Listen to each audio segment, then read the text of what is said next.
Hello मेरे प्यारे बच्चों, कैसे हैं आप लोग। सीटेट की तो अच्छी तैयारी चलती होगी आप लोग को। हाथ से बना के नोट्स पढ़ना सबसे ज़रूरी है। पेपर जो बनाएगा सिलेबस के अनुसार ही बनाएगा और सिलेबस में जो चैप्टर रहेगा उसके ही अनुसार बनाएगा। जब मैं तैयारी की थी तो मैं हाथ से नोट्स बनाई थी और यू का बुक पढ़ी थी। तो आप लोग से कह रही हूँ, आप लोग जरूर हाथ से बना के नोट्स पढ़िए, चाहे मैं वीडियो दे रही हूँ उसको देख लीजिए। जीव जंतुओं की आवाज़, आवाज़ के प्रकार। असली आवाज़ में देखिए, स्थल पर रहने वाले सभी जीवों का आवास स्थलीय आवास कहलाता है।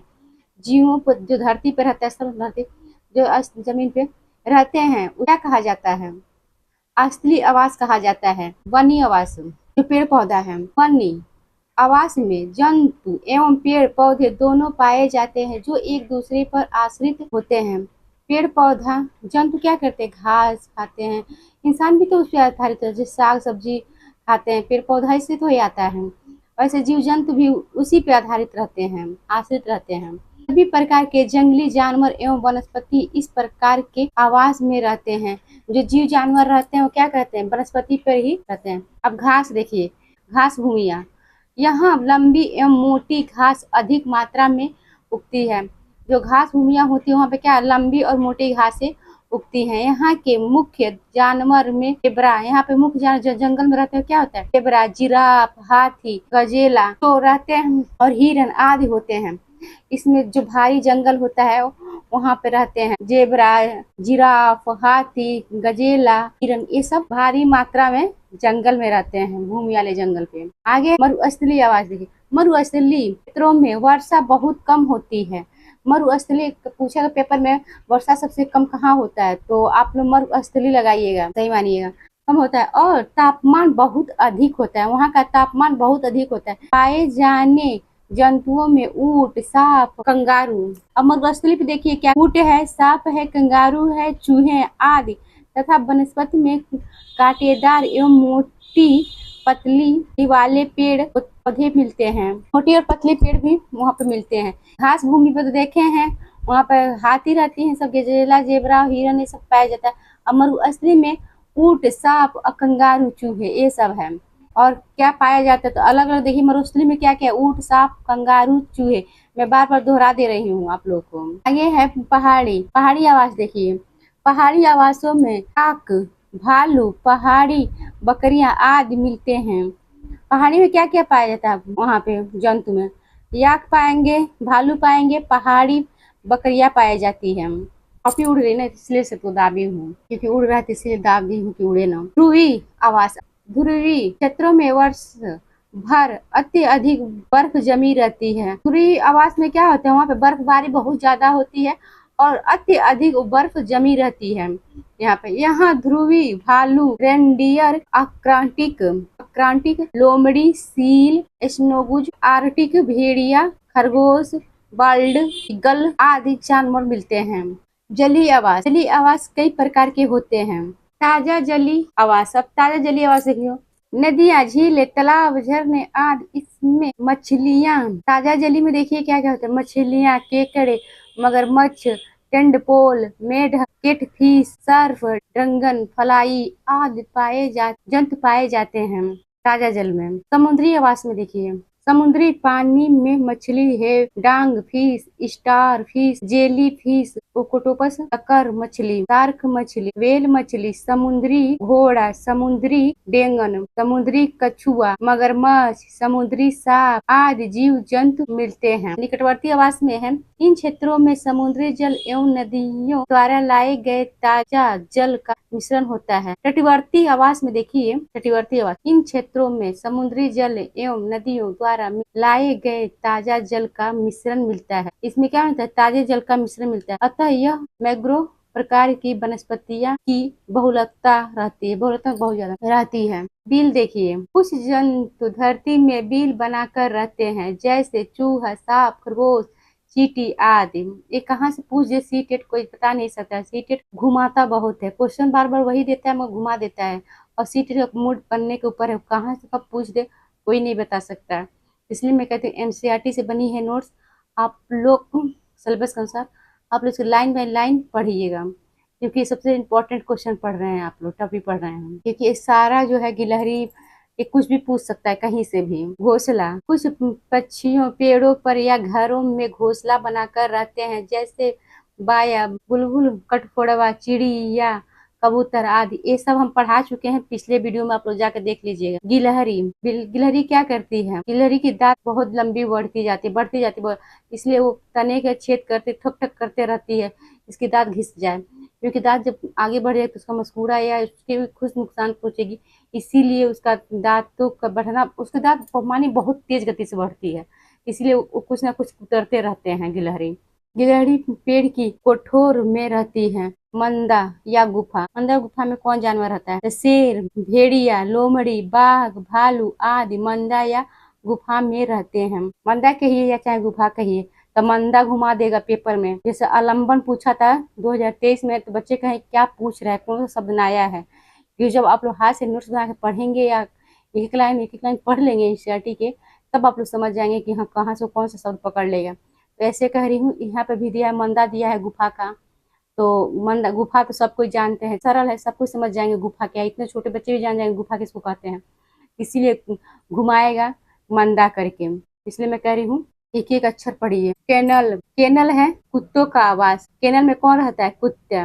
अब कुत्तों का घर कैसा रहता है? केनल का। पेड़ की शाखाएं, अब पेड़ की शाखाएं पे देखिए, तो पूछेगा केनल किसका घर है, तो बिल्ली दे देगा, हाथी दे देगा, घोड़ा दे देगा, कुछ भी दे देगा, उसके लाल टोपी देता है तो उसमें कुत्ता भी दे देगा। तो अब जानेंगे तभी तो लगाएंगे केनल किसको कहते हैं, तो केनल कुत्ते का आवास रहता है, घर रहता है।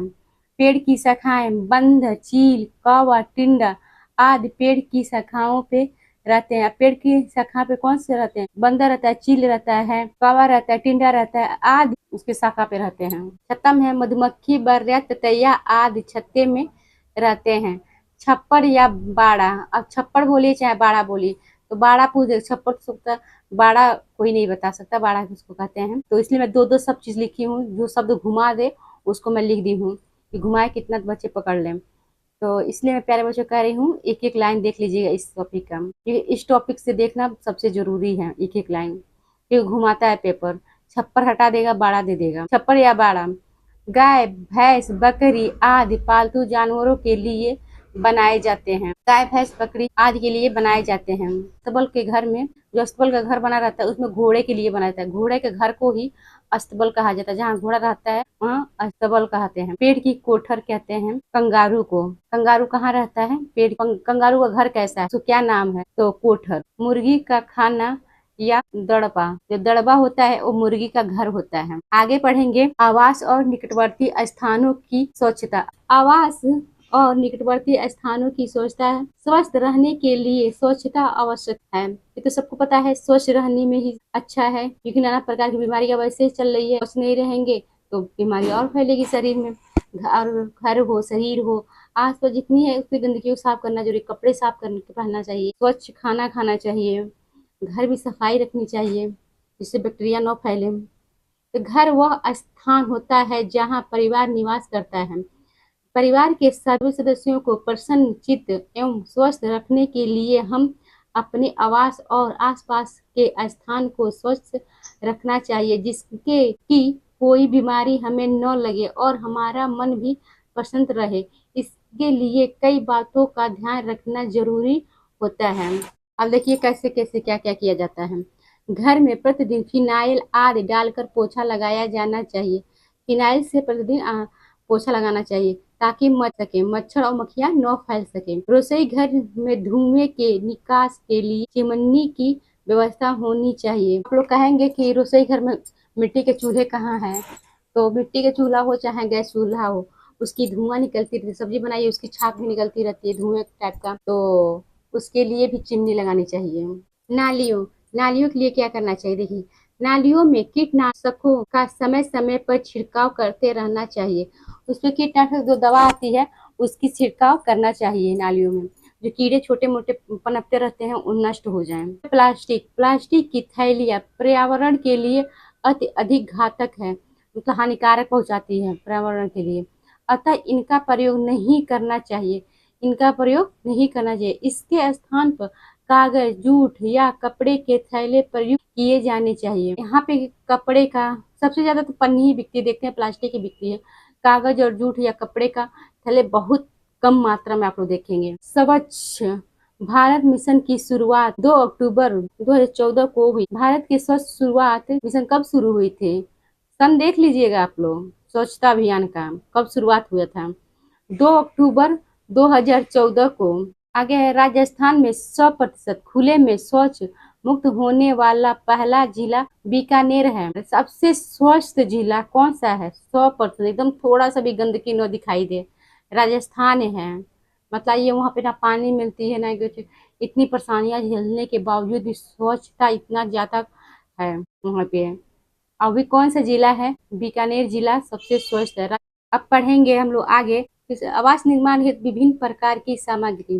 भवन निर्माण के लिए सामान्य उस सामग्री का प्रयोग किया जाता है। भवन निर्माण के लिए देखिए क्या क्या सामग्री का प्रयोग किया जाता है, जो निकटवर्ती स्थानों में आसानी से उपलब्ध हो, जो हम लोग के आसपास टिकट में मिल जाए उसे। भवन निर्माण में कई प्रकार की सामग्रियों का उपयोग किया जाता है। भवन निर्माण में कई प्रकार की सामग्रियों का किया जाता है। अब देखिए इसमें क्या क्या प्रयोग होता है आवास बनाने में। पत्थर एवं कंक्रीट ईंट प्रयोग किया जाता है। प्यारे बच्चों, आप लोग बता दूं, सिलेबस के अनुसार आप लोग जरूर पढ़िए। मैं बार बार कहती हूँ कि आप लोग अपने हाथ से बना लीजिए। ये तो मैं बनाया वीडियो दे रही हूँ, उसको पढ़ लीजिए, क्योंकि मैं इसी से पढ़ी थी, हाथ से बनाकर नोट्स पढ़ी थी और यूथ का बुक देखी थी, पढ़ी थी, और बाकी कुछ नहीं पढ़ी थी। आप लोग से भी कह रही हूँ कि आप लोग जरूर पढ़िए, क्योंकि हाथ से बनाया हुआ नोट्स। और लाइक सब्सक्राइब कर दीजिए मेरे प्यारे बच्चों। आपके लाइक सब्सक्राइब से मेरा मनोबल बढ़ता है। कुछ पूछना है तो कमेंट करके पूछ लीजिएगा, और सिलेबस के अनुसार जरूर पढ़िए आप लोग। मैं इस बुक से आप लोग को पढ़ाऊंगी। ये बुक बहुत अच्छा है, मैं खरीद के लाई थी, क्योंकि मैं दिखा रही हूँ ना आप लोग को कैसे पढ़ाएंगे हम। विकास की अवधारणा एवं अधिगम के साथ उसका संबंध। इससे जितने टॉपिक क्वेश्चन बनेगी, जितनी इस सिलेबस से अध्याय 1 से है, उतना ही मैं क्वेश्चन करा दूंगी आप लोग को टॉपिक वाइज। देखिए इसमें जितना क्वेश्चन बना है, इधर देख रहे हैं, जितनी क्वेश्चन बनी है उतने मैं क्वेश्चन आंसर दे दूंगी। कल से मैं शुरू कर रही हूँ, आप लोग जरूर देखिए पढ़िए, क्योंकि इससे बाहर क्वेश्चन और नहीं होगा, इतना ही क्वेश्चन रहेगा। इससे टॉपिक वाइज क्वेश्चन आप लोग पढ़िए, सब सही है, क्योंकि सीटी में बच्चे बहुत ज्यादा फेल होते हैं। अब पत्थर कंक्रीट में देखिए, बांस है, बलिया है एवं फट्टे। ईंट में देखिए गोबर, तांबू में पानी, चूना में लकड़ी के लट्ठे, सीमेंट में सीनेटरी का सामान, घास भूस लकड़ी, मिट्टी रेत या बंजरी, लोहे के सरिये या जालियां। आगे कांच और प्लास्टिक, पशुओं की खाल, संगमरमर, कोटा स्टोन, एस्बेस्टॉस की चादरें, बर्फ, लोहा खपरेल।